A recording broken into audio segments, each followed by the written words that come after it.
मम्मा, हम कहाँ जा रहे हैं? ईशानी ने अपनी माँ राधिका से पूछा। जिस पर राधिका ने कहा, बेटा बस थोड़ी देर में पता चल जाएगा। गाड़ी एक बहुत बड़ी और शानदार हवेली में दाखिल हुई और 17 साल की ईशानी अपनी माँ के साथ गाड़ी से नीचे उतरी। दोनों हवेली के अंदर जा रही थीं कि तभी सामने से सीढ़ियाँ उतरते हुए एक 45 साल के रोबीले और मजबूत कद काठी के आदमी को देखकर ईशानी ने घबराकर अपनी माँ का हाथ कसकर पकड़ लिया। नीचे आते हुए मिस्टर ब्रजेश सिंघल ने राधिका से पूछा, कोई परेशानी तो नहीं हुई आने में? तो राधिका ने बहुत ही धीमी और नरमी से कहा, नहीं, सब ठीक है। सहमे हुए ईशानी ने अपनी माँ का हाथ थामकर पूछा, मम्मा ये अंकल कौन है? और राधिका ने खुद को संभालते हुए कहा, ईशानी ये तुम्हारे नए पापा हैं। जिसे सुनकर ईशानी का तो हैरानी से मुंह खुला का खुला रह गया। पापा? अपने होठों में ये शब्द दोहराते हुए वो उस आदमी को देखने लगी। मिस्टर विरजेश सिंघल ने ईशानी के सिर पर हाथ फेरते हुए बड़ी अजीब सी नज़र से उसकी गर्दन से नीचे कमर तक स्पर्श किया और पूछा, क्या अच्छा नहीं लगा मुझसे मिलकर? ईशानी को जैसे करंट लगा हो। वो तुरंत पीछे हटी। उसके चेहरे पर फैली घबराहट और डर को देखकर बिरजेश सिंघल मन ही मन काफ़ी खुश हुआ, क्योंकि ईशानी वैसे तो 17 साल की थी, लेकिन उसकी खूबसूरती और नए नक्श उसे अपनी उम्र से 2 साल बड़ा ही दिखा रहे थे। उसका सांवला नशीला रूप और ढला हुआ जिस्म किसी को भी अपनी ओर आकर्षित कर सकता था, और मिस्टर ब्रजेश सिंघल उस पर पूरी तरह लट्टू हो चुका था। ब्रजेश सिंघल राधिका को लेकर अंदर बढ़ा और कहा, चलो अंदर आओ, वहाँ क्यों खड़ी हो? ये कमरा हमारा है और उसके साथ वाला कमरा ईशानी का कमरा है। ईशानी, अपना कमरा देखोगी? उसने ईशानी की तरफ एक अजीब सी नज़रों से देखते हुए पूछा। उधर राधिका अपने आलीशान कमरे को देखकर खुशी से फूले नहीं समा रही थी। उसे यकीन नहीं आ रहा था कि अचानक से उसकी किस्मत यूं बदल जाएगी, क्योंकि एक आम और गरीब घर से निकलकर वो इतने बड़े महल जैसी हवेली की मालकिन बन गई थी। इसलिए उसने खुश होकर तारीफ की। आपका घर बहुत प्यारा है ब्रजेश जी। मैं तो सच में बहुत भाग्यशाली हूँ कि आप जैसा इंसान मेरी ज़िंदगी में आया, वरना आप जितने अमीर हैं आपको तो कोई भी मिल जाती। मुझ जैसी आम औरत को आपने चुना, ये मेरे लिए बहुत बड़े सम्मान की बात है। राधिका की बातों पर ब्रजेश सिंघल ने एक अर्थपूर्ण और गंदी नज़र सहमी खड़ी ईशानी पर डाली, जिसके चेहरे पर साफ लिखा था कि वो यहाँ पर एक पल भी रुकना नहीं चाहती। और वो बहुत प्यार का नाटक करते हुए बोला, अच्छा तुम फ्रेश हो जाओ, मैं अपनी ईशानी को उसका रूम दिखा देता हूँ। आ जाओ ईशानी। ईशानी डर के मारे अपनी माँ से और चिपक गई, तो राधिका ने उसे प्यार से समझाया, अरे ईशानी बेटा डरो मत, ये पापा ही तो हैं, अब से ये तुम्हारा ध्यान रखेंगे। ईशानी की आंखों से आंसू बहने लगे और वो बुरी तरह कांपने लगी। नहीं मम्मा, मुझे नानी के घर वापस जाना है। पर राधिका ने उसे बहलाया, बेटा अब यही हमारा घर है, अब से हम दोनों यहीं रहेंगे। लेकिन ईशानी ब्रजेश सिंघल की आंखों में अपने लिए एक हवस भरी चमक देख चुकी थी और उसे वो बिल्कुल अच्छा नहीं लग रहा था। उसने दुखी होकर अपनी माँ को देखा। जो खतरा वो महसूस कर रही थी उसकी माँ क्यों नहीं समझ पा रही थी। वो ईशानी की कलाई थामकर बाहर निकला और बोला, आओ ईशानी, शुरुआत में थोड़ा बहुत अजीब लगेगा, लेकिन फिर तुम्हें आदत हो जाएगी। Come with me. ईशानी ने घबराकर अपनी कलाई छुड़ाने की कोशिश की, लेकिन नाकाम रही। उनके जाने के बाद राधिका मुस्कुराते हुए गहरी सांस भरकर अलमारी की तरफ बढ़ गई और ढेरों महंगे और डिजाइनर ड्रेसेस को देखकर बेहद खुश हुई, क्योंकि सारी जिंदगी उसने तंग हाली में गुजारी थी। पिता के निधन के बाद माँ ने अकेले ही दोनों बहनों को पाला था। राधिका ख्वाबों की दुनिया में जीने वाली लड़की थी, जबकि उसकी छोटी बहन बहुत व्यवहारिक थी। राधिका को कॉलेज के दिनों में आनंद नाम के लड़के से बेपनाह प्यार हो गया था, जो बहुत अमीर घर का लड़का था और राधिका की सुंदरता पर मर मिटा था। लेकिन आनंद के घर वाले गरीब लड़की से उसकी शादी के लिए तैयार नहीं थे, इसलिए दोनों ने भागकर शादी कर ली। शुरुआत में तो प्यार का भूत सवार था, दोनों एक दूसरे की मोहब्बत में डूबे रहे। लेकिन समय बीतने के साथ उन्हें एहसास हुआ कि सिर्फ प्यार से पेट नहीं भरता, क्योंकि आनंद ऐशो आराम की ज़िंदगी जीने का आदी था और राधिका भी उसकी दौलत के दम पर महारानी बनना चाहती थी। और जल्दी ही दोनों को अपनी भूल का एहसास हुआ। समय थोड़ा और आगे बढ़ा और राधिका ने एक बेटी ईशानी को जन्म दिया। तब आनंद को शादी पर सच में पछतावा होने लगा, क्योंकि राधिका सिर्फ 19 साल की थी और आनंद 22 साल का। जब वे माँ बाप बने, आनंद बहुत तनाव में रहने लगा था। कहाँ वो खुद को पेट नहीं भर पा रहा था, कहाँ अब एक बच्ची की जिम्मेदारी। उस समय आनंद को बेटी एक बोझ लगने लगी थी। एक छोटी सी कंपनी में नौकरी करते हुए एक दिन आनंद की मुलाकात अपने बचपन के जिगरी दोस्त से हुई, जिसने आनंद को इस हालत में देखा तो उसे बहुत दुख हुआ। उसने अपने घर वालों से छिपाकर आनंद की मदद की, उसे एक अच्छी कंपनी में जॉब दिलवाई और एक प्यारा सा घर भी दिया, जिससे ज़िंदगी थोड़ी आसान तो हुई और रोज़ रोज़ के झगड़े भी कम हो गए। ज़िंदगी आगे बढ़ी और उन्हीं दिनों राधिका को पता चला कि वो फिर से माँ बनने वाली है। पर इस बार उसने बिना किसी को बताए चुपचाप अपना बच्चा गिरा दिया और आनंद को इस बात की भनक तक नहीं लगी। लेकिन काफ़ी समय बाद ये राज खुला। तब राधिका की एक सहेली ने झगड़ा होने पर आनंद के सामने सबूतों के साथ सब उगल दिया था और आनंद बेहद गुस्से में गाड़ी चलाकर घर आ रहा था कि रास्ते में एक भयानक कार एक्सीडेंट में उसकी मौके पर ही मौत हो गई। उस वक्त ईशानी सिर्फ 8 साल की थी। पति के जाने के बाद राधिका उस किराए के मकान में क्या करती, इसीलिए वो अपनी बेटी को लेकर माँ के पास आ गई और नानी ने अपनी बेटी और नातिन को अपने पास रख लिया। समय बीतता गया और ईशानी देखते ही देखते 17 साल की हो गई। राधिका ने दोबारा शादी नहीं, बल्कि वो एक प्राइवेट स्कूल में पढ़ाने लगी, जहाँ से ईशानी ने भी अपनी 10वीं तक की पढ़ाई पूरी की। लेकिन फिर एक दिन मिस्टर ब्रजेश सिंघल एक फंक्शन में मुख्य अतिथि बनकर आए और वहीं से वे राधिका और ईशानी की ज़िंदगी में दाखिल हो गए। राधिका अतीत की इन यादों से बाहर निकली और अलमारी से एक खूबसूरत ड्रेस लेकर बाथरूम की ओर बढ़ गई। ऐसे कपड़ों के बारे में वो सिर्फ सोच ही सकती थी। इतने अमीर आनंद से शादी करके अभी वो तरसती हुई ज़िंदगी ही जीती आई थी और अब ब्रजेश सिंघल जी के अचानक ज़िंदगी में आ जाने से वो बहुत खुश थी, लेकिन आने वाले तूफान से पूरी तरह अनजान भी। ब्रजेश सिंघल ईशानी का नरम नाजुक हाथ थामे उसे पास वाले कमरे में ले आया, जो बेहद खूबसूरत था। उसके नरम गाल को बहुत प्यार से सहलाते हुए बोला, ये देखो ईशानी, कैसा लगा ये कमरा? तुम्हारी ज़रूरत की हर चीज़ यहाँ पर मौजूद है। अगर किसी और चीज़ की भी ज़रूरत हो तो बिना किसी झिझक के मुझे बता देना। ईशानी बुरी तरह डर गई थी। मुझे मम्मा के पास जाना है। तो वो उसके गाल पर अपना अंगूठा फेरते हुए बोला, देखो ईशानी, मम्मा का हाथ पकड़कर चलना छोड़ दो, अब तुम बड़ी हो गई हो। क्या उम्र है तुम्हारी? वो आंखों में खौफ लिए उस शख्स को देखने लगी। जी 17 साल की हूँ, वो हल्का सा गुनगुनाया। 17 साल, बाली उम्र को सलाम। ऐ प्यार, तेरी पहली नज़र को सलाम। वो उससे लगभग 29 साल छोटी थी, लेकिन ब्रजेश सिंघल को ऐसा लग रहा था जैसे उसे इस उम्र में आकर फिर से इश्क हो गया हो। वो छोटी सी लड़की उसके सिर पर जुनून बनकर छा गई थी और ऐसी छाई कि उसे पाने की खातिर वो उसकी माँ से शादी करके उसे इस घर में ले आया था। तभी ब्रजेश सिंघल को कोई ज़रूरी कॉल आ गई तो वो ईशानी को एक्सक्यूज़ मी कहता हुआ बाहर निकल गया। ईशानी ने अपनी रुकी हुई सांस बहाल की और भगवान का धन्यवाद किया कि उसने उसके साथ कोई बदतमीजी नहीं की थी। वो घबराती हुई कमरे से बाहर निकल आई। इतना बड़ा घर था, लेकिन वो खुद को बिल्कुल असुरक्षित महसूस कर रही थी, जबकि उसकी नानी का घर बहुत छोटा था, पर वो उसके लिए सबसे सुरक्षित पनाहगाह था।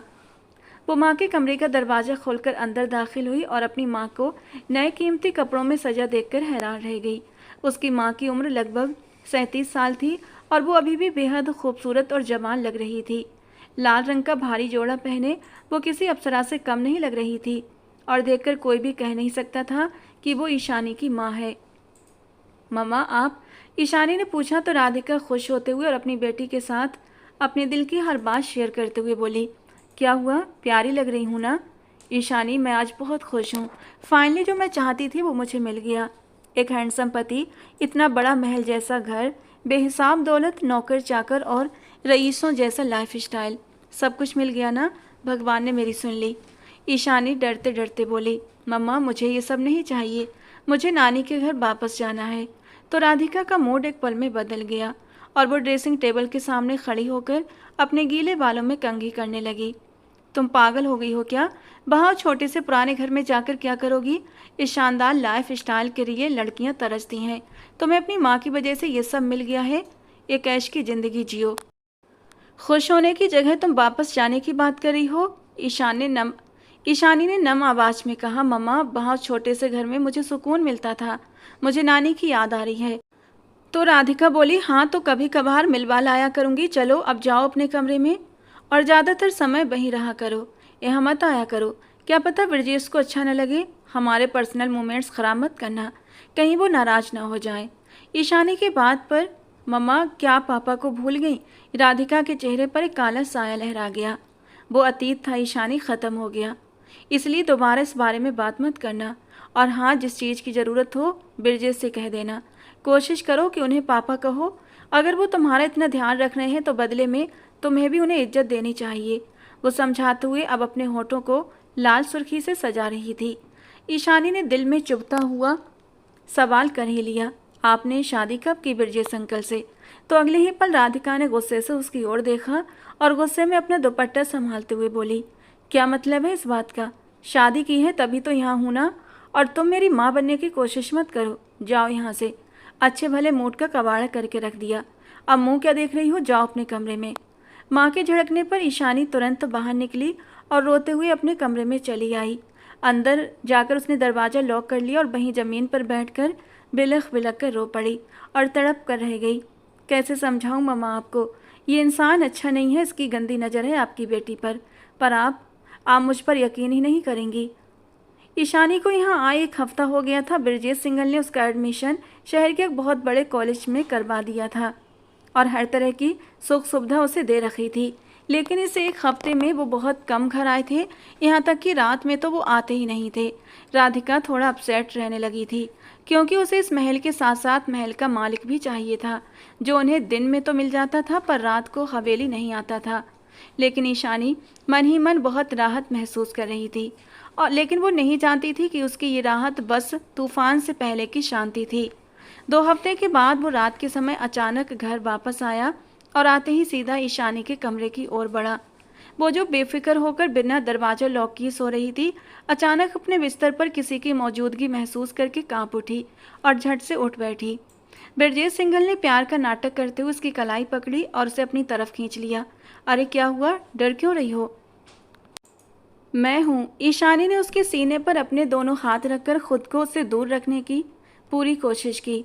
छोड़िए मुझे। पर उस भारी भरकम और ताकतवर आदमी के सामने वो छोटी सी लड़की भला क्या कर सकती थी।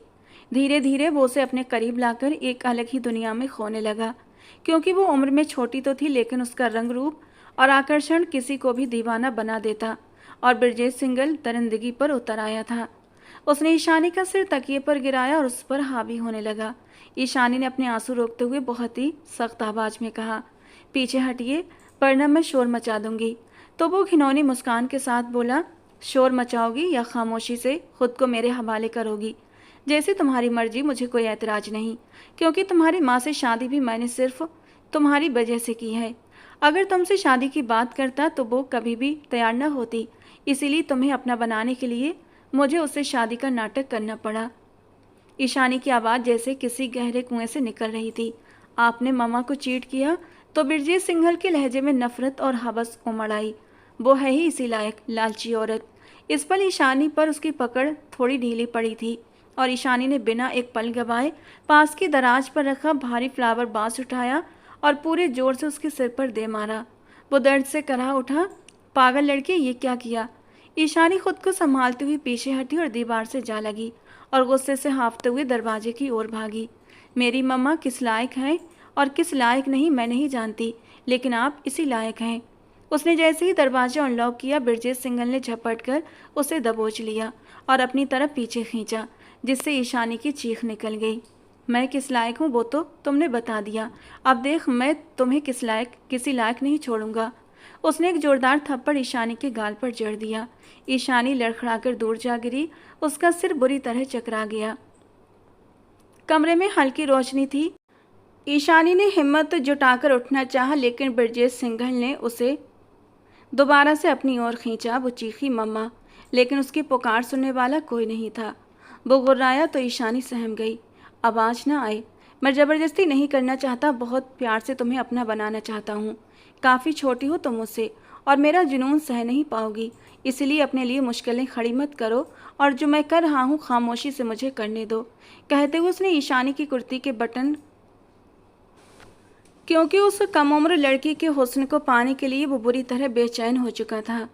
ईशानी ने अपने होंठ भींचे भगवान का नाम लिया और पूरी ताकत लगाकर उस इंसान को जोर से पीछे धक्का दिया जो उसकी गर्दन पर झुकने ही वाला था।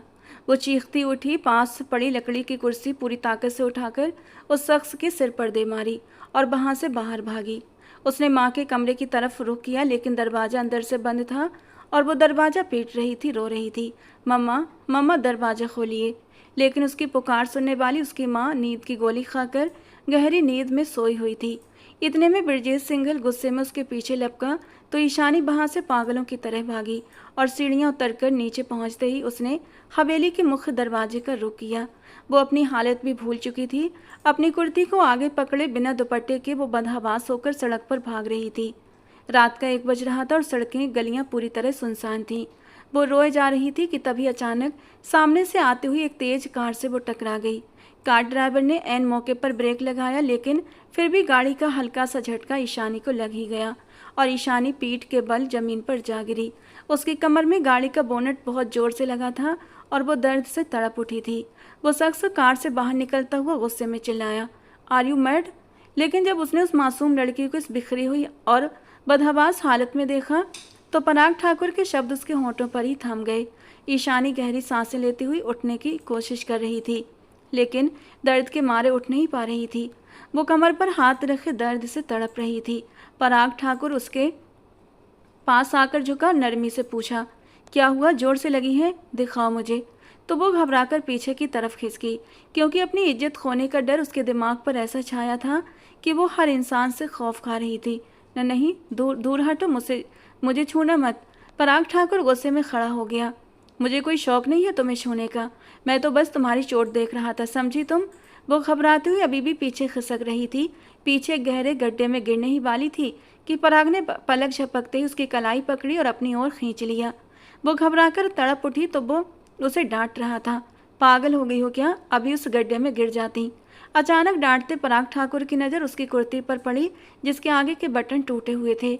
पराग ने तुरंत अपनी नज़रें फेर लीं, क्योंकि आज पहली बार वो किसी लड़की को इतने करीब और इस हालत में देख रहा था। वो नज़रें फेर कर उसे डांटने लगा, खुद को ढको पागल लड़की, ऐसे किसी अनजान मर्द के सामने खुद को बेपर्दा नहीं करते। उसकी बात का मतलब समझते ही ईशानी की नज़र अपनी कुर्ती पर गई और वो तुरंत अपनी कुर्ती को संभालने लगी, लेकिन उसके हाथ बुरी तरह कांप रहे थे। उससे कपड़े संभल ही नहीं रहे थे, जिससे उसे बेहद बेबसी का एहसास हुआ। वो सिसकते हुए चिल्लाई, नहीं संभल रहे। पराग जो दूसरी तरफ देख रहा था उसके रोने पर उसकी तरफ मुड़ा और अपनी नज़रें नीची रखते हुए ईशानी के कुर्ती के बटन लगाते हुए और कपड़ों को सही से ढक दिया। माथे पर बल डालते हुए पूछा, कौन हो तुम और इतनी रात को यहाँ सुनसान सड़क पर क्या कर रही हो? ईशानी ने घबराते हुए कहा, वो मेरे पीछे। पर उसकी कमर की चोट ने उसे बहुत ज़्यादा दर्द दिया और वो अपनी कमर दबाने लगी, क्योंकि उसकी पसलियों में बहुत जोर की चोट आई थी और दर्द धीरे धीरे बढ़ रहा था। पराग कहने लगा, इतनी रात को घर से अकेली क्यों निकली? वो भी इस हालत में? फिर कहोगे कि इज्जत लुट गई, मैं बर्बाद हो गई। क्या आफत आ गई थी जो इतनी रात को? अभी पराग अपनी बात पूरी ही कर रहा था कि ईशानी चक्कर खाकर उसकी गाड़ी पर ही गिरने लगी और पराग ने तुरंत आगे बढ़कर उसे अपनी बाहों में थाम लिया और आसपास देखता हुआ उस लड़की के नाजुक वजूद को अपनी बाहों में उठाकर गाड़ी की सीट पर बिठा दिया और फिर खुद ड्राइविंग सीट पर आ गया। क्या मुसीबत है यार! अब उसे समझ नहीं आ रहा था कि इस लड़की को कहाँ ले जाए, घर या अस्पताल। जो भी था, लड़की की हालत देखकर लग रहा था कि उसे डॉक्टर की तुरंत ज़रूरत है। यही सोचते हुए वो उसे घर ले जाने की बजाय अपने डॉक्टर दोस्त के अस्पताल ले गया और गाड़ी से उतरने से पहले उसने अपनी जैकेट निकालकर ईशानी को पहना दी ताकि वो पूरी तरह ढक जाए। अपना माथा मसलता हुआ वो अस्पताल के अंदर दाखिल हुआ। उसके दोस्त डॉक्टर ने उसे इस हालत में देखा तो चौंक कर पूछा, क्या हुआ भाई, कहाँ से मिली ये अप्सरा? आदित्य ने पराग ठाकुर की बाहों में एक लड़की को देखा और पराग ठाकुर ने संजीदगी से माथे पर बल डालते हुए पूछा, कोई फीमेल डॉक्टर है यहाँ? तो आदित्य ने उसे एक रूम की तरफ ले जाने को कहा। हाँ, इधर आ जाओ। पराग बिना देर किए उसे तुरंत रूम में ले गया। थोड़ी ही देर में डॉक्टर नैना वहाँ पर आ गई थी और उन्होंने पराग को रूम से बाहर जाने को कहा। वो बाहर आया तो आदित्य वहीं खड़ा था। उसने कड़े तेवरों से उसे देखते हुए पूछा, अब बताओ कहाँ से मिली ये लड़की? पराग ने संक्षेप में पूरी कहानी सुना दी तो आदित्य उसे अपने केबिन की तरफ ले जाते हुए बोला, चलो होश में आएगी तो पता चलेगा कि आखिर बात क्या हुई है। वैसे घर में सब कैसे हैं? इतने दिनों बाद अपने दर्शन दिए हैं तुमने। आओ बैठो, कॉफ़ी मंगवाता हूँ। पराग एक कुर्सी पर बैठते हुए बोला, रात के इस वक्त कॉफ़ी की ज़रूरत नहीं है। तभी उसके मोबाइल पर घर से कॉल आने लगी। कॉल पिक करता हुआ वो आदित्य की तरफ मुड़ा। जी मम्मा, आ रहा हूँ, डोंट वरी। यार ठीक हूँ मैं, बस थोड़ी देर हो जाएगी, पहुँचता हूँ। अपने शहर में ट्रांसफ़र कब करवाया तूने? कोशिश में तो काफ़ी समय से लगे थे। 2 दिन पहले ही हुआ है यार, और आज ही घर आ रहा था। घर वाले इंतज़ार कर रहे हैं, अभी तक जागे हुए हैं मेरे इंतज़ार में। पराग कलाई पर बंधी घड़ी पर वक्त देखता हुआ सिर झटक कर बोला। रात के 2 बज रहे थे। तभी डॉक्टर नैना रूम में दाखिल हुई और थोड़ा चिंतित अंदाज में बोली, लड़की की दाईं तरफ पसली पर चोट आई है शायद। पराग भी परेशान हुआ। मेरी गाड़ी से टकराई थी, शायद तब लगी होगी। खैर, अभी दर्द का इंजेक्शन दे दिया है, कुछ देर में होश आ जाएगा। वैसे उसके चेहरे पर भी किसी के थप्पड़ मारने के निशान हैं। यकीनन वो तुम तो नहीं होगे? डॉक्टर नैना ने आंखें छोटी करके पूछा तो वो पहलू बदलता हुआ बोला, अरे मैडम, आपको मैं ऐसा लगता हूँ? अच्छा, सुबह एक बार एक्सरे करवा लेना ताकि पता चल सके कि पसली ठीक है या नहीं। वैसे मुझे ठीक ही लग रही है, थोड़ी सूजन आ गई है। हल्की मालिश वगैरह होगी तो ठीक हो जाएगी। उसकी बात पर पराग ने तिरछी नज़र से आदित्य को देखा, जो दबी दबी हंसी हंस रहा था। नैना ने अंदाज़ा लगाते हुए कहा, क्या हुआ? बाय द वे, वो लड़की है कौन? मिसेज है तुम्हारी? लेकिन वो तो बहुत छोटी नहीं लग रही, यही कोई 17-18 साल की, या शायद उससे भी छोटी। पराग टेबल से गाड़ी की चाबियां उठाता हुआ ईशानी के रूम की तरफ बढ़ गया, जहां वो अभी तक बेहोश थी। मुझे लगता है देर हो रही है, चलना चाहिए। तुम अपनी वाइफ को पूरी डिटेल बता दो। ईशानी के करीब जाकर खड़ा होता वो उस पर थोड़ा सा झुका। उसके गालों पर उंगलियों के लाल निशान साफ दिखाई दे रहे थे, जैसे किसी ने उसे थप्पड़ मारा हो, और वो निशान किसी मर्द के हाथ का लग रहा था। पराग ने गुस्से में अपनी मुट्ठियां कसकर भींच लीं, क्योंकि वो सच में बहुत छोटी और मासूम थी। आखिर इसे किसने मारा होगा? पराग सोच में पड़ गया, और वो इसे इस तरह अस्पताल में अकेला छोड़कर भी नहीं जा सकता था।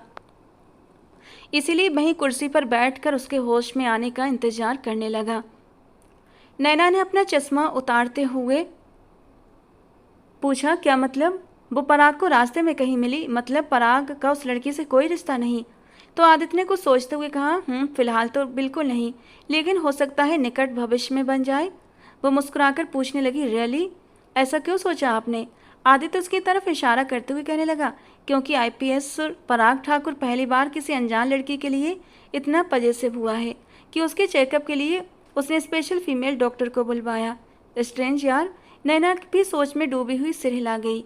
फिर उन्होंने घड़ी पर समय देखा और नैना को अचानक अपने बेटे की याद आई तो वो जल्दी में उठ खड़ी हुई। आदित्य, मुझे घर छोड़ दीजिए, चिराग को सुबह स्कूल जाना है, आपको तो पता है। अगर मैं नहीं दिखी तो कितना रोएगा। आदित्य उनके पास आता हुआ प्यार से बोला, हाँ यार, चलो मैं भी घर ही चलता हूँ। आज का दिन काफ़ी थका देने वाला था, अब थोड़ा रेस्ट चाहिए। नैना ने मजाक के अंदाज में छेड़ते हुए पूछा, सिर्फ रेस्ट ही करना है ना? तो आदित्य ने मुस्कुराते हुए कहा और उन्हें लेकर बाहर निकल गया। तुम्हारी बाहों में सिर रखकर सोऊंगा, सुकून की नींद का मजा लूंगा। जाने से पहले वो पराग से मिलकर गया था। आदित्य के जाने के बाद पराग काफ़ी देर तक बैठा रहा कि अचानक ईशानी को होश आने लगा और पराग तुरंत उठकर उसके पास जा खड़ा हुआ। लहजे में ज़्यादा नरमी नहीं थी तो सख्ती भी नहीं थी। कैसी हो अब? ईशानी ने उठते हुए अपने आसपास नज़र दौड़ाई। जी मैं। अगले ही पल अपनी दाईं तरफ पसली पर हाथ रखती हुई वो दर्द से करहा उठी। वो घड़ी में टाइम देखता हुआ माथे पर बल डालकर बोला, देखो तुम अपना ये स्लो मोशन ड्रामा बाद में कर लेना। मुझे बताओ कहाँ जाना है तुम्हें? तुम्हें तुम्हारे घर पहुँचा दूँ, उसके बाद मुझे अपने घर जाना है। मेरी मम्मा इंतज़ार कर रही हैं यार। ईशानी ने एक पल में फैसला ले लिया था, क्योंकि उसे उस घर में वापस नहीं जाना था जहाँ उसकी इज्जत सुरक्षित नहीं थी। इसीलिए वो बोली, मेरा इस दुनिया में कोई नहीं है, आप मुझे किसी नारी निकेतन छोड़ दें, आपका बहुत बड़ा एहसान होगा मुझ पर। उसे नानी के घर का तो एक पता तक मालूम नहीं था। दूसरा, वहाँ जाती तो उसकी माँ उसे फिर से वापस ले आती और उसकी बात का यकीन भी न करती। पर आके अंदर का पुलिस वाला जाग गया था। क्या कोई तुम्हें मारना चाहता था? तुम पर हाथ भी उठाया है किसी ने?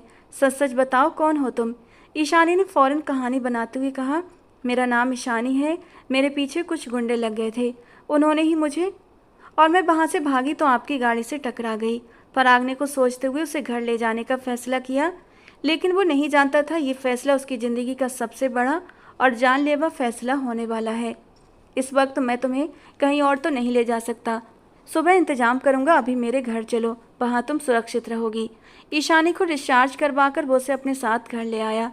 जैसे ही गाड़ी कार पोर्च में रुकी, ईशानी का दिल जोरों से धड़कने लगा, क्योंकि ईशानी को देखने में वो शख्स शरीफ ही लगा था और उसने उसकी मदद भी की थी। इसीलिए वो उस पर भरोसा करके उसके घर तो आ गई थी, लेकिन घर देखकर उसे फिर से बेचैनी होने लगी थी। उसके चेहरे पर डर देखते हुए पराग फौरन बोला, क्या हुआ, नीचे उतरो, मेरी मम्मा बहुत अच्छी हैं, यकीनन तुमसे मिलकर उन्हें अच्छा लगेगा। वो उसको लिए अंदर दाखिल हुआ तो एक पल को पार्वती जी, जो कब से बाहर लॉन्च में बैठी उसका इंतजार कर रही थीं, उसे एक अनजान कमसिन लड़की के साथ अंदर आता देखकर बुरी तरह ठिठक गईं, और वो जो खुशी से उनकी तरफ बढ़ रही थीं, उसे गले लगाने वाली थीं, संजीदगी से उससे पूछने लगीं, ये कौन है पराग? मम्मा, ये ईशानी है, इसे मदद की ज़रूरत है, रात को यहीं रुकेगी, सुबह होते ही। अचानक से पार्वती जी का लहजा बदल गया। सुबह होते ही क्या पराग? ये यहाँ से चली जाएगी मम्मा, वो भी जवाब में धीमे लहजे में बोला। कहाँ से मिली आपको ये? वो पास आते हुए तफसीस वाले अंदाज में पूछ रही थी। ईशानी का गला सूख गया, गाड़ी से टकराई थी, इसकी हालत बहुत ख़राब हो रही थी। पार्वती जी ने अब की बार ईशानी को गुस्से से पूछा, कहाँ से आई हो तुम लड़की? ईशानी ने एक नज़र पराग को देखा, जो सोफे की तरफ बढ़ता रिलैक्स होकर बैठा था। सामने खड़ी औरत उसे अपने लिए मसीहा लगी, और फिर जो ईशानी ने बोला उसने पराग के कदमों तले से ज़मीन खिसका दी। आंटी, मैं और पराग एक दूसरे से प्यार करते हैं, हमने बहुत सारा वक्त एक साथ भी गुजारा है, कई रातें, लेकिन इन्होंने मुझसे शादी नहीं की। कहते थे अपने माँ बाप के पास ले जाकर तुम्हें उनसे मिलवाऊंगा, फिर शादी करूंगा, और आज यहाँ लेकर आए हैं तो मुकर रहे हैं हमारे रिश्ते से। ईशानी ने अपने आप को सुरक्षित करने के लिए झूठ का सहारा लेते हुए पराग पर इल्ज़ाम लगा दिया। पार्वती जी ने गुस्से से होंठ भींचे, जबकि पराग तो दंग रह गया। वो छोटी सी लड़की को देख रहा था, जिसकी मदद करते हुए वो घर ले आया था, और उसने उसे ही फंसा दिया। वो गुस्से से उसकी ओर बढ़ा तो पार्वती जी के पीछे छिप गई। क्या बकवास कर रही हो? वो एकदम से चीख उठा था। उसकी चीख सुनकर एक पल के लिए ईशानी भी सहम गई थी, लेकिन ऊपर से खुद को संभाले खड़ी रही। अगर अभी कमज़ोर पड़ जाती तो जाहिर सी बात है अब तो पार्वती जी भी उसे घर से बाहर निकाल फेंकती, क्योंकि उसने झूठ ही इतना बड़ा बोला था। अगर पकड़ी जाती तो बचना नामुमकिन था। दूर रहकर बात करें पराग, मैं हरगिज भी इजाज़त नहीं दूंगी आपको कि आप एक लड़की से इस तरह बात करें। मम्मा, ये झूठ बोल रही है आप। चटाक पार्वती जी का हाथ उठा और पराग ने बेयकीनी से माँ को देखा। मम्मा चुप, एकदम से चुप रहो। इस लड़की की हालत चीख चीख कर कह रही है कि ये सच्ची है, और एक जवान लड़की अपने ही मुंह से ये सारी बातें झूठ क्यों कहेगी?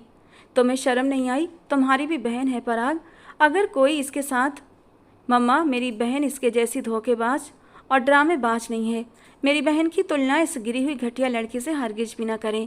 आप इसका यकीन मत करें, मेरी बात सुने। कुछ नहीं सुनना मुझे तुमसे। सुबह होते ही तुम दोनों की शादी मैं खुद करवाऊंगी। मुझे किसी बेगुनाह की बद्दुआएं नहीं लेनी। अब जाओ अपने कमरे में, और सुबह तक मुझे अपनी शक्ल मत दिखाना। वो अपने आप को कंट्रोल करते हुए मुश्किल से बोली थी। मम्मा प्लीज़, पराग जस्ट गो। वो ऊंची आवाज़ में चिल्लाई तो पराग ईशानी पर एक कहर भरी निगाह डालते हुए लंबे लंबे कदम उठाता अपने कमरे की ओर बढ़ गया। पर्दे की ओट में छिपी नीलम और आशा तुरंत बाहर निकल कर आईं। वो दोनों भी बुरी तरह से परेशान हो गई थीं। मम्मा, आप ठीक हैं? हाँ। आशा बेटा, मुझे माफ़ कर देना। वो नम लहजे में बोली तो आशा का सिर झुक गया। आंसू शिद्दत से बह रहे थे। हाथ में उंगली में पहनी पराग के नाम की अंगूठी को वो हसरत से देखने लगी। नीलम बेटा, इस लड़की को अपने कमरे में ले जाओ और इसका ख्याल रखो। सुबह इसकी और पराग की शादी है। वो सख्त और मजबूत लहजे में बोली।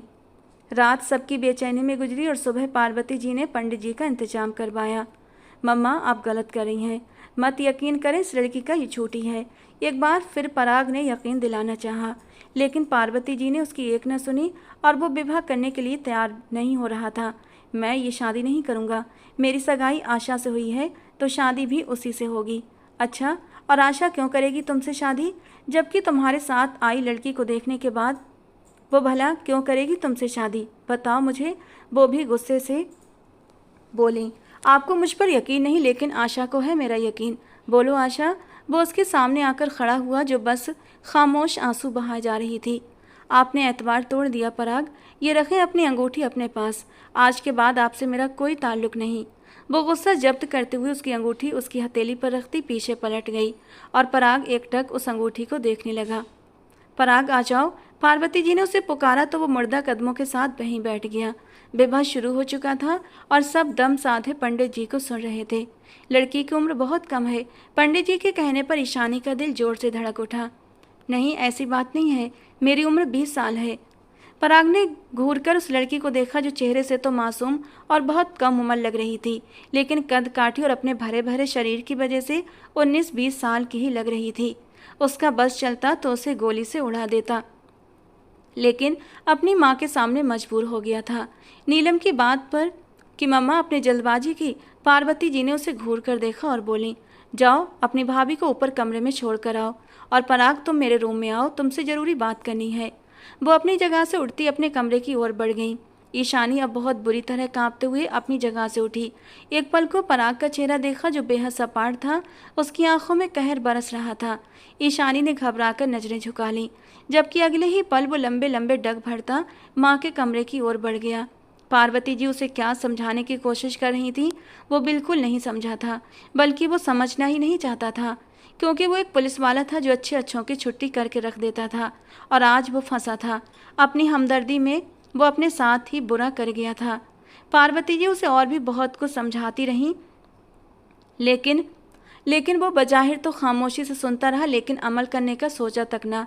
और कहते हुए वो ये रुख फेर गई, देखो पराग, जो होना था वो हो गया है। अब बेहतर यही है कि इस रिश्ते को निभाओ। उसकी उम्र कम है तो थोड़ा ध्यान रखना। जबकि पराग का रुख अब अपने कमरे की ओर था, जहाँ वो धोखेबाज लड़की उसकी सेज सजाकर बैठी थी। ठीक है, जाओ आराम करो, जानती हूँ रात भर सोए नहीं हो, जाओ आराम कर लो। सेज, उसने धीरे से दोहराया। My foot. कमरे में एंटर होते उसने दरवाज़ा लॉक किया और उसकी ओर बढ़ा, जो इस वक्त ममा के लाए नए सूट में बैठी थी। उसकी आंखों में खौफ आ ठहरा। पराग ने उसे एक झटके से बिस्तर से उठाते हुए खड़ा किया और दबा दबा चिल्लाया, तुम धोखेबाज लड़की, क्यों किया मेरे साथ ऐसा?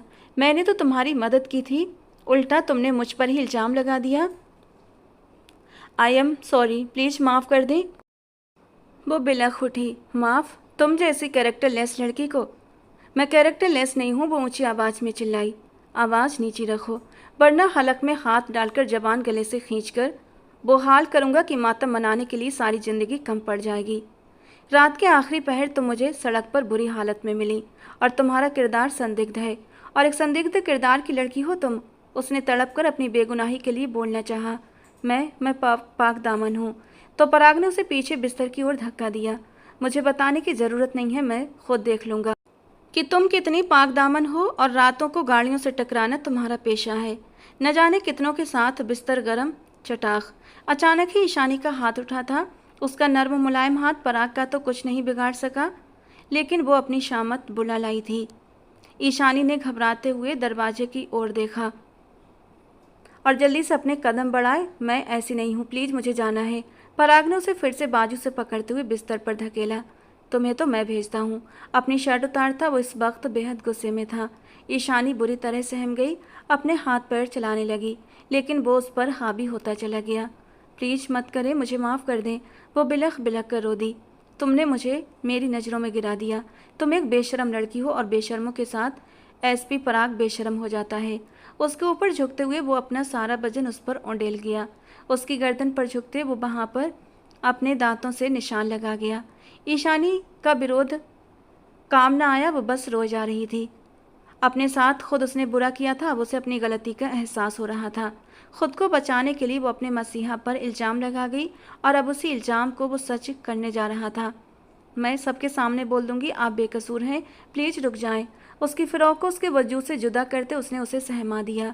वो अपनी हर संभव कोशिश कर रही थी कि खुद को किसी तरह उस शख्स से बचा ले जो बिल्कुल भी सुनने को तैयार नहीं था। वो एक तंज भरी हंसी हंसा। ना बेबी ना, अब वक्त गुजर गया है। तुमने मेरी मम्मा से क्या कहा कि तुम्हारे साथ बहुत वक्त अकेले में बिताया है, लेकिन शादी नहीं की। क्या क्या उन्हें मुझ पर यकीन नहीं था कि उनका बेटा हराम काम कर सकता है? उन्होंने मुझ पर यकीन नहीं किया, उन्होंने तुम पर यकीन किया। अब इस यकीन पर मैं मुहर लगाऊंगा। बिना लाइट्स ऑफ किए उस पर झुकता उसकी गर्दन पर अपने गुस्से और शिद्दत के निशान बनाने लगा। वो उसे पीछे करती कि पराग ने उसकी दोनों कलाइयों को थामकर एक हाथ से सिर के ऊपर पिन कर दिया, और अगले ही लम्हे गुस्से में उसे हर पर्दे से आज़ाद कर गया। उसका खुला वजूद देखता वो एक लम्हे को अपनी आंखें मूंद गया। एक पल के लिए जमीर ने धिक्कारा, लेकिन अगले ही पल गुस्सा हावी हुआ, और गुस्सा तो अकल को खा जाता है, और आज पराग के साथ भी यही हुआ। उसकी अकल पर गुस्सा हावी हो गया था। उसकी गोल गुदाज धड़कनों पर हाथ फेरते वो अपने होंठ को चल गया। खुद को भी हर पर्दे से आज़ाद करता वो इस बार लाइट्स ऑफ कर गया। उसके होंठों पर झुकते वो उसकी सिसकियों का गला घोंट गया। उसकी धड़कनों पर अपने होंठों का गीला स्पर्श बिखेरते वो जुनूनी सा हुआ था। वो उसके नाजुक हिस्से को उंगलियों से सहलाता हुआ एक ही झटके में उसमें समा गया था, और ईशानी की चीख बेसाख्ता थी। ईशानी को सांस लेना दूभर हो गया था। उसने तो गलती पर गलती की थी, यहाँ तक कि मैरिज सर्टिफिकेट पर अपनी उम्र तक गलत लिखवाई थी। वो इस वक्त तो बुरी तरह तड़प रही थी। निढाल होती अपने शरीर को ढीला छोड़ गई, जैसे हार गई हो, सब कुछ हार गई हो। एक इज्जत की खातिर उसने अपना घर छोड़ा, अपनी माँ तक को छोड़ दिया, और आज खुद ही अपनी इज्जत पराग ठाकुर के हवाले कर गई। ईशानी को विरोध बंद करते देख पराग एक पल को चौंका। उसे कुछ गलत होने का एहसास हुआ। वो एक झटके से उससे अलग हुआ और उसके चेहरे को थपथपाया। ए ओपन योर आइज, सुना नहीं तुमने? आंखें खोलो, पराग ने गुस्से से उसके ऊपर झुके हुए कहा, जबकि वो होशो हवास खोती जा रही थी और वो नीम बेहोशी में रोते हुए बड़बड़ा रही थी। मम्मा मुझे बचा लो, वो भेड़िया है, मम्मा प्लीज बचा लो। पराग अपनी जगह स्तब्ध हो गया। ईशानी के बंद आंखों से बहते आंसू तकिए में जज्ब होते जा रहे थे। नहीं मम्मा मत करें शादी, वो गंदा है। मम्मा मेरा यकीन करें, वो अच्छा नहीं है, वो पापा नहीं है। पराग अपने पसीने से सराबोर बालों में हाथ फेरते हुए एक झटके से पीछे हटा। वो बुरी तरह से बेचैन हो गया था। क्या ये लड़की, मतलब ये लड़की सच बोल रही थी? इस लड़की को मुझसे पहले किसी ने नहीं छुआ। दिल ही दिल में खुद से मुखातिब होता वो उसकी हालत देखता अपने होठों का निचला कोना दांतों तले दबा गया। वो पीछे बैठ ग्राउंड से टेक लगाकर ईशानी को अपनी गोद में बिठा गया। ईशानी उठो, आंखें खोलो, ओपन योर आइज, वो लरच रही थी। अपना सिर पराग के सीने पर गिराते वो आंखें मूंधे अभी भी कुछ बड़बड़ा रही थी, जबकि पराग उसकी ऐसी हालत देखकर खुद को कोसने लगा, क्योंकि वो गुस्से में उस नाजुक लड़की के साथ कुछ ज़्यादा ही बुरा कर गया था।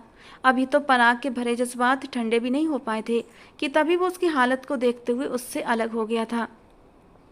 अगर वो अपना पूरा जुनून उस पर उंडेलते हुए खुद को सेटिस्फाई कर लेता, तब तो शायद वो अपनी जान से ही हाथ धो बैठती। वो दांत पर दांत जमाए उसके गिर्द अपनी बाहों का घेरा कस गया। अपने और उसके ऊपर कंफर्टर लेता वो नीचे तकिए पर सिर रखते हुए खुद को कंपोज करने लगा। काफ़ी टाइम लगा था उसे खुद को कंपोज करने में, क्योंकि ज़िंदगी में पहली बार था जब वो किसी लड़की के करीब आया था, और इतना करीब होकर यूं अचानक से पीछे हट जाना, खुद को संभालना बहुत मुश्किल हो रहा था। मुझे बचा ले, मैं बेगुनाह हूँ, वो नींद की आगोश में जाते ही बस इतना ही बोल पाई। उसको दोनों तरफ से थाम कर ऊपर करते उसका सिर अपने सीने पर रखा कि उसकी हल्की सी सिसकी निकल गई। उसकी साइड वाली पसली अभी भी एक तरफ से सूजी हुई थी, और पराग को याद नहीं रहा था जब वो उसके नाजुक वजूद में समाया था और वो दर्द से चीखी थी। वो उसी वक्त जान गया था कि वो पहला मर्द है जिसने इस लड़की को छुआ है। उसे उस पर तरस आ गया। वो उसे अपने सीने से लगाए आंखें मूंदे उसकी नरमाहट को महसूस करने के बावजूद खुद पर कंट्रोल कर रहा था। वो गुस्से में था, बहुत गुस्से में था। वो सिर्फ उसे तकलीफ पहुंचाना चाहता था जैसे उसने पहुंचाई थी, और इस मकसद में वो बहुत हद तक कामयाब भी रहा था, पर फिर भी अधूरा ही रह गया था, जिस वजह से उसके अंदर बेचैनी की स्थिति उजागर होने लगी। वो बेदाग थी और अब उसकी पत्नी भी थी। वो उस पर हक रखता था, धार्मिक और कानूनी हक। जज्बात एक बार फिर से जागने लगे थे। लाख कोशिश के बावजूद भी वो खुद को संभाल नहीं पा रहा था। अब उसे अपने ऊपर लेटाए वो अपने दहकते होंठों से उसकी गर्दन पर नर्म नाजुक अंदाज में महकाने लगा था। वो हल्की सी कसमसाई, लेकिन आंखें न खोली। अब की बार पराग की शिद्दत सख्त न थी। वो बहुत नरमी से उसे अपनी आगोश में लेता उस पर एक बार फिर से छाने लगा। ईशानी ने सिसकते हुए आंखें खोली और आंखों में आंसू लिए पराग को देखते हुए बोली, मैं पवित्र हूँ।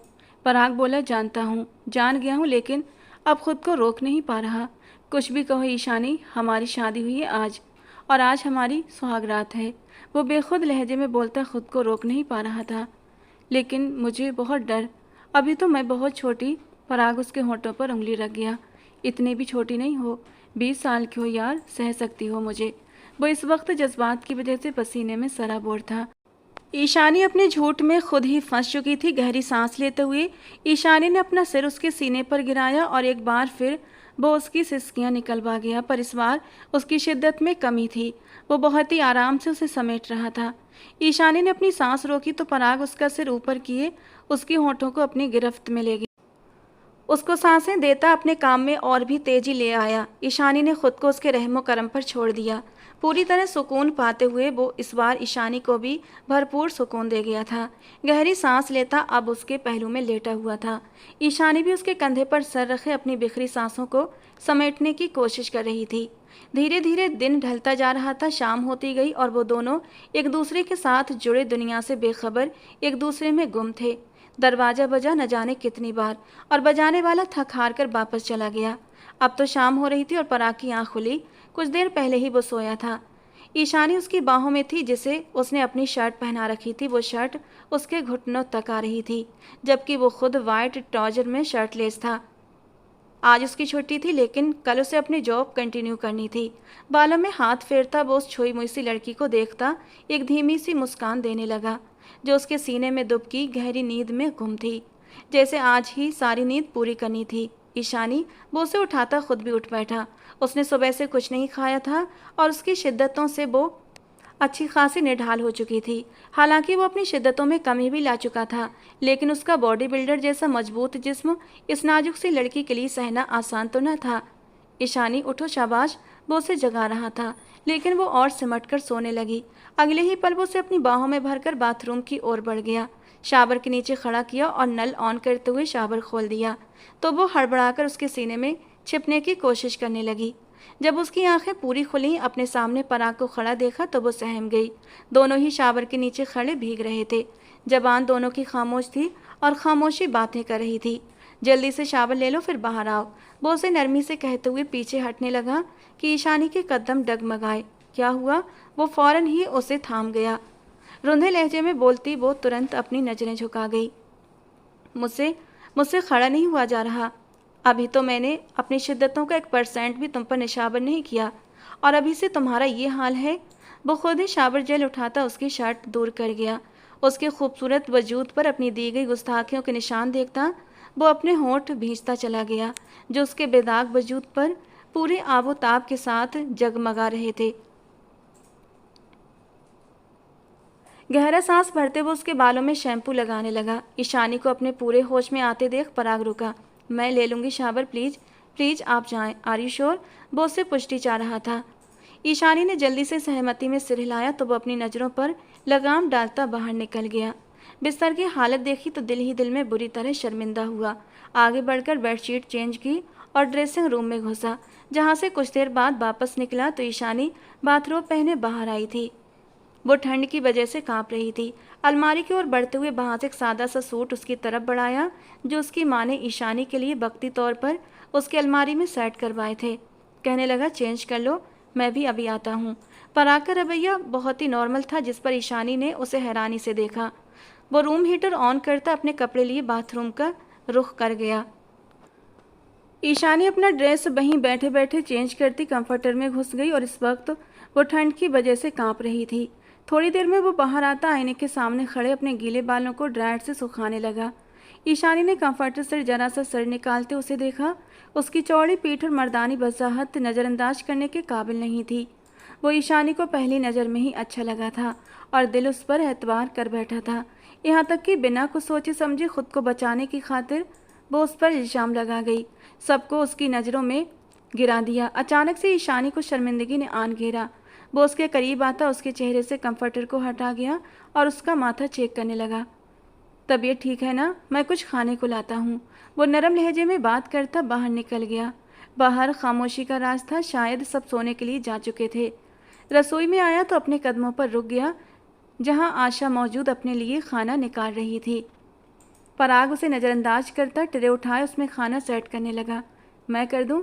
आशा ने फ़ौरन से पूछा। नहीं, कर लूँगा, वो बिना उसकी तरफ देखे बोला। वक्त बहुत बेरहम है पराग, दिलों को मिलाता है और नसीबों से चुरा लेता है। वो दुखी होकर बोली। पराग के जाते कदम एक पल को रुके। नसीब बनाने और बिगाड़ने में खुद इंसान का हाथ होता है आशा। अगर तुम मुझ पर अपना भरोसा दिखाती तो मैं पूरी दुनिया से लड़ जाता, लेकिन वो एक अफसोस भरी नज़र आशा पर डालते हुए रसोई से बाहर निकल गया, जबकि आशा ने एक सिसकी भरी। कमरे में आते वो उसके सामने खाने की ट्रे रखता, उसकी कमर में हाथ डाले उसे बेड ग्राउंड से टेक लगवाते बिठा गया और उसे रुख फेरते देखकर झूठ मूठ की नाराज़गी से बोला, खुद खाओगी या मैं खिलाऊं? तो ईशानी ने खाने की ट्रे अपनी ओर खींच ली। वो उड़ता बालकनी में चला गया, जहां कार पोर्च में एक गाड़ी आकर रुकी थी, और उस गाड़ी से उतरने वाली दो हस्तियों को देखकर पराग ने सख्ती से होंठ भींच लिए, क्योंकि उसके पापा आदित्य जी और उसके पापा के दोस्त आनंद जी दोनों ही गांव से वापस आ गए थे। आनंद जी की फैमिली भी उनके साथ थी, उनकी पत्नी और दो छोटे बेटे। वे गांव की ही थी। आज उन सबकी एक साथ वापसी हुई थी।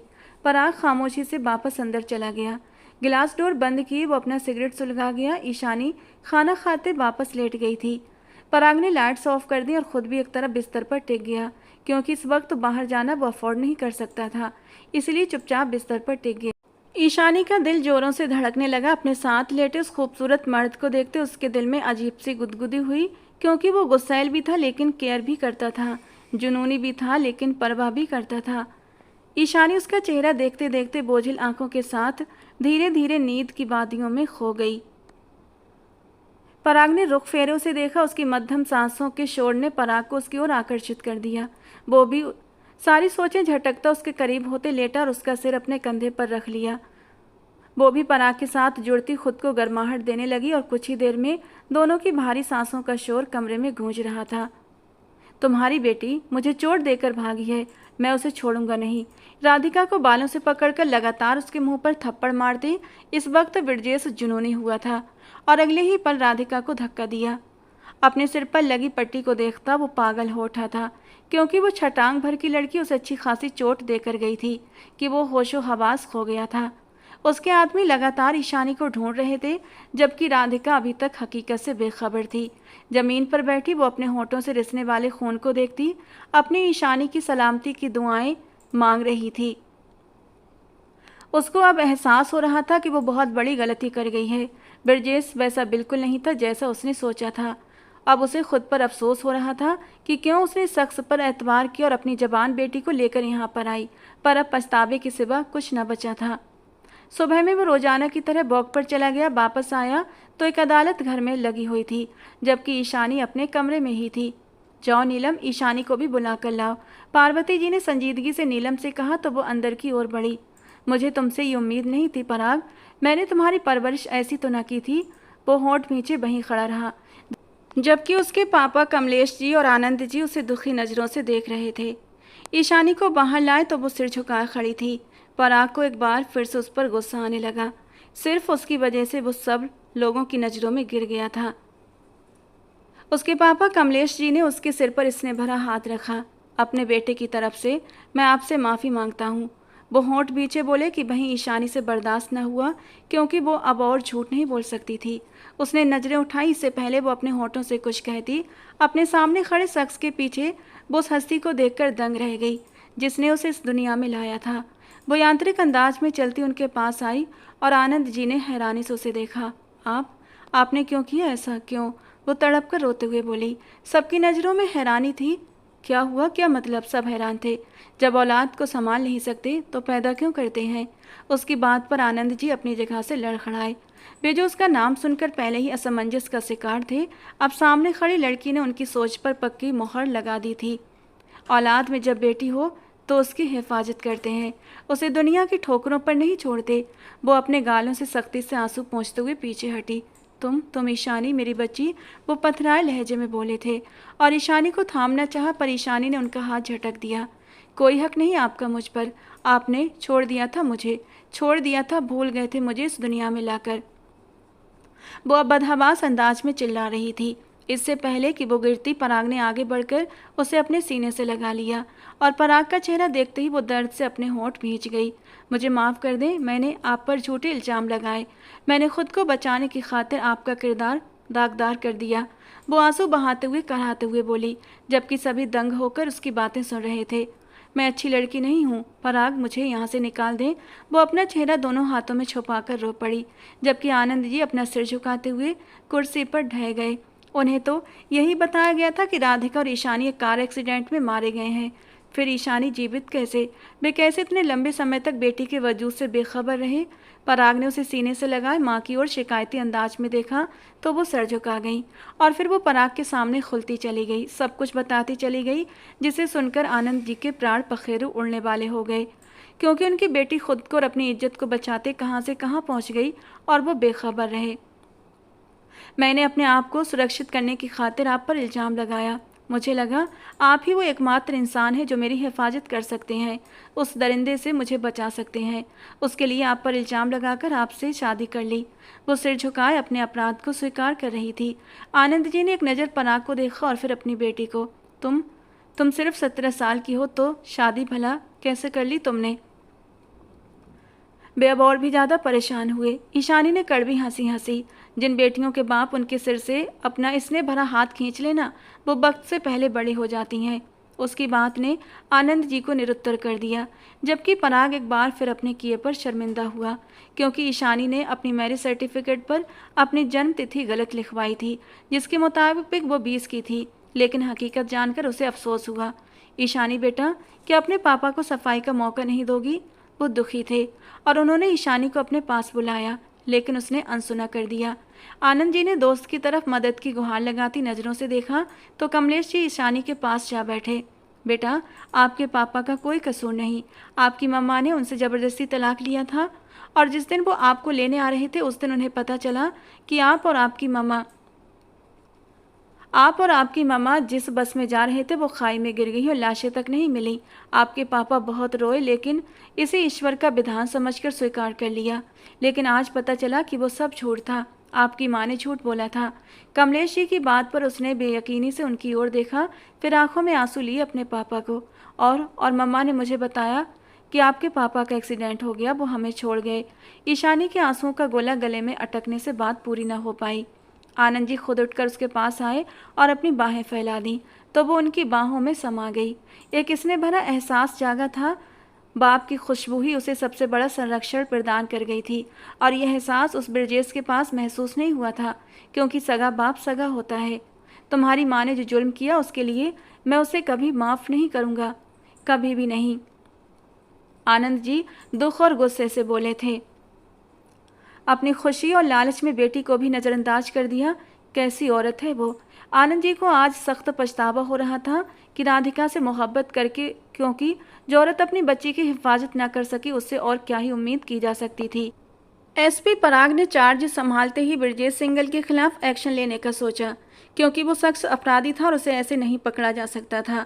उसे किसी न किसी तरह पुख्ता तरीके से पकड़ना था ताकि वो छूट न सके। और फिर मौका मिल गया।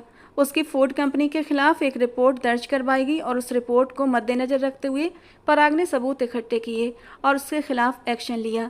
सीधा उसके घर में घुसकर उसे गिरफ्तार कर लिया। वो तो पागल हो गया था, क्योंकि इतना प्रभाव होने के बावजूद उसे गिरफ्तार किया गया था। और ब्रजेश सिंघल ने जेल की सलाखों के पीछे से पराग को धमकी दी, मैं जान से मार दूंगा तुम्हें एसपी, तुम अभी मुझे जानते नहीं। पराग ने सख्त अंदाज में उसे देखा। तुझे तो मैं ऐसी जगह पहुंचाऊंगा कि तू मौत मांगेगा और तुझे मौत नहीं मिलेगी। तेरी सजा अदालत नहीं मैं तय करूंगा। एसपी पराग आदित्य, पराग ने सख्त लहजा अपनाते हुए गुर्रा कर कहा। तेरी इतनी हिम्मत नहीं कि तू मुझे हाथ भी लगा सके, ब्रजेश सिंघल ने होंठ भींच कर कहा। पराग ने जेल का ताला खोलने का इशारा किया और अंदर जाते ही ब्रजेश की हालत बिगाड़ कर रख दी। मुझे ललकार रहा था, मुझे? एसपी पराग को हालत देख अपनी। तुझे तो मेरी छोटी सी पत्नी ने नाको चने चबा दिए, उसकी ताब न ला सका तू मुझसे क्या लड़ेगा? उसकी बात पर ब्रजेश ने मुश्किल से अपनी दुखती आंखें खोली। वो क्या कह रहा था ब्रजेश समझ न पाया। मेरी ईशानी मेरी पत्नी, आइंदा एक गलत निगाह भी उस पर डाली ना तो सीधे यमलोक पहुंचा दूंगा, समझा तू? पराग ने उसे कॉलर से पकड़कर झकझोरते हुए नीचे गिराया और वो जख्मों की ताब न लाते हुए बेहोश हो गया। पराग घर आया तो सभी ड्राइंग रूम में मौजूद थे और आज 15 दिन हो गए थे ईशानी को इस घर में आए हुए और वो सबसे घुल मिल गई थी। पार्वती जी उसका बहुत ख्याल रखती थी तो आनंद जी की दूसरी पत्नी भी उससे लाड प्यार ही करती थी। ईशानी ने आनंद जी से अपनी पढ़ाई जारी रखने के लिए कहा तो वो मान गए, लेकिन फिर भी बिना पराग की परमिशन के वो उसका एडमिशन नहीं करवाना चाहते थे, क्योंकि जानते थे पराग मना नहीं करेगा। लेकिन अब ईशानी पर सबसे ज़्यादा हक उसी का था। पराग और उसके बीच इतने दिनों से बातचीत बंद थी। दोनों में एक अजनबीपन और अहंकार की दीवार आड़े आ गई थी, जिसे कोई भी तोड़ने को तैयार नहीं था। आनंद जी ने उससे ईशानी की पढ़ाई से संबंधित बात की तो वो एकदम से चुप सा हो गया था, कुछ भी ना बोला। रात के खाने के बाद जब पराग अपने कमरे में आया तो ईशानी बिस्तर पर बैठी मोबाइल देख रही थी, जबकि तिरछी नज़रों से पराग को देखा। ईशानी ने धीमे लहजे में कहा, आपने पापा को जवाब नहीं दिया मेरी पढ़ाई के बारे में? पराग अपनी घड़ी उतारकर दराज पर रखते हुए अलमारी से अपने कपड़े लिए बाथरूम की ओर बढ़ गया और उसकी बात को सिरे से नज़रअंदाज कर गया। बाहर आया तो वह बेचैन सी दिखाई दी और व्याकुल हुई। आप बात क्यों नहीं कर रहे? तुमने अपने पापा से पूछ लिया? वो राजी हैं तो बात ख़त्म। भला मुझसे पूछने की क्या ज़रूरत है? वो मोबाइल उठाए ठंडे लहजे में बोला, क्या आपको अच्छा नहीं लगा कि मैं पढ़ूं? उसका लहजा रुध गया। पराग उसकी ओर मुड़ा और बोला, मुझे अच्छा लगेगा अगर तुम अपनी सारी बात मुझसे शेयर करोगी ईशानी। तो ईशानी उसकी बात का मतलब समझती सिर सहमति में हिला गई। कल कॉलेज से एडमिशन फॉर्म ले आऊँगा, फिल कर देना, जिसमें भी एडमिशन लेना हो बता देना, वो नॉर्मल लहजे में बोला था। ईशानी रोती आंखों से मुस्कुरा दी और उसके बाजू को हटाकर उसके सीने पर सर रखते उसके आसपास अपनी बाहों का घेरा बना गई। पहली रात के बाद वो दूसरी बार था जब वो उसके इतना करीब हुई थी। पराग अचानक उसे अपने पास आते देख हैरान हुआ, जबकि उसके जज्बातों को वो अच्छी तरह भड़का चुकी थी। आप बहुत अच्छे हैं पराग, वो दिल से उसकी तारीफ कर रही थी। अब इतना ज़्यादा नज़दीक आओगी तो मेरे लिए और मुश्किलें खड़ी कर दोगी। पराग ने अपने उमड़ते जज्बातों को कंट्रोल किया, क्योंकि अब जान गया था वो बहुत छोटी है। कैसी मुश्किलें? वो शरारत से सिर उठाकर उसे देखते हुए पूछने लगी। बहुत मुश्किल से कंट्रोल कर रहा हूँ यार, थोड़ा दूर रहकर बात करो। वो उसके माथे पर होंठ रखते पीछे हटा कि ईशानी ने उसे कॉलर से पकड़कर अपनी तरफ खींचा और खुमार भरे लहजे में बोली, तो किसने कहा है कि खुद पर कंट्रोल करें? 10 साल छोटी हो मुझसे और बालिग भी नहीं हो। अच्छा, उस रात जब करीब आए तब बालिग थी। वैसे आपकी जानकारी के लिए बता दूं, अगले हफ्ते मैं पूरे 18 की हो जाऊंगी। वो नाराज़गी से बोली, तब जानता नहीं था, तुम्हारी गलती है। 17 की होकर 20 क्यों लिखवाया? वो घूरते हुए बोला। 17 कहती तो आपने शादी ही नहीं करनी थी। वो धीमे से बोली, सो जाओ ईशानी, रात बहुत हो गई है। वो बिस्तर से उठने लगा कि ईशानी ने फिर से उसे रोका। आप जानते हैं कि जो पत्नी अपने पति को करीब ना आने दे और अपने पति से पीट करके सोए, भगवान जी उससे नाराज होते हैं, और मुझे भगवान जी की नाराज़गी नहीं लेनी। वो उसकी ठोड़ी पर हाथ फेरती उस पर अपने होठों का स्पर्श बिखेर गई। दर्द होगा तुम्हें? पराग भी आंखें मूंद कर खोलता बहके अंदाज में बोला, अगर उस रात जितना हुआ तो सह लूँगी। वो उसकी नाक के साथ नाक जोड़ते पलकें झुकाते हुए बोली, तुम मुझे पागल कर दोगी जालिम लड़की, छाने लगा हूँ तुम पर। लेकिन अगर पेन ज़्यादा हो तो मुझे बता देना। वो उसका सिर तकिए पर गिराए फुसफुसाते हुए अंदाज में बोला, मुझे आप पर यकीन है, आप मुझे हर्ट नहीं करेंगे। वो मदहोश अंदाज में बोली तो पराग उसके माथे पर होंठ रखता उसका मान बढ़ाता चला गया। वक्त का काम गुजरना है, वो गुजरता जा रहा था। राधिका को ब्रजेश ने तलाक दे दिया, क्योंकि जिस मकसद से उसने राधिका से शादी की थी वो पूरा नहीं हुआ। तो वो क्यों उसे रखता? राधिका अपनी माँ के उसी पुराने जर्जर घर में वापस लौट आई थी। बहुत ख्वाहिश जागी कि ईशानी एक बार आकर उससे मिले, लेकिन वो अपनी माँ को माफ़ नहीं कर पा रही थी। शायद आने वाले वक्त में वो माफ़ कर देती, लेकिन अभी वो अपना दिल बड़ा न कर पाई। तो दोस्तों, आपको क्या लगता है, ईशानी को अपनी माँ को माफ़ कर देना चाहिए? क्योंकि राधिका ने बेशक बहुत बड़ी गलती की और अपनी नादानी और लालच में बेटी को खतरे में डाल दिया, लेकिन अब वो अपनी गलती पर शर्मिंदा हैं और अकेलेपन का दर्द सह रही हैं। माँ बेटी का रिश्ता हर गलती से बड़ा होता है और मन की शांति के लिए अतीत को पीछे छोड़कर माफ़ कर देना ही बेहतर होता है। आप लोगों की इस बारे में क्या राय है, कमेंट बॉक्स में ज़रूर बताएं। तो दोस्तों, आज की हमारी कहानी आपको कैसी लगी कमेंट बॉक्स में ज़रूर बताना। पसंद आई हो तो प्लीज़ लाइक करना, एक प्यारा सा कमेंट भी करना। ऐसे और रोमांटिक कहानियों के लिए हमारे चैनल के साथ जुड़े रहें दोस्तों। मिलते हैं अगली किसी नई और रोमांटिक सी कहानी के साथ।